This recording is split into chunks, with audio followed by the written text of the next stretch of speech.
احادیث نبوی۔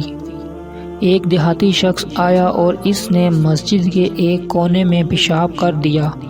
لوگوں نے اس کو منع کیا۔ رسول کریم صلی اللہ علیہ وآلہ وسلم نے انہیں روک دیا۔ جب وہ پیشاب کر کے فارغ ہوا تو آپ صلی اللہ علیہ وآلہ وسلم نے اس کے پیشاب پر ایک ڈول پانی بہانے کا حکم دیا، چنانچہ بہا دیا گیا۔ صحیح بخاری حدیث نمبر 221۔ احادیث نبوی۔ رسول کریم صلی اللہ علیہ وآلہ وسلم کے پاس ایک بچہ لایا گیا۔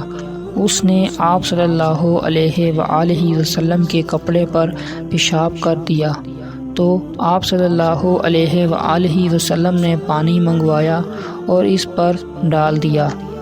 صحیح بخاری حدیث نمبر 222۔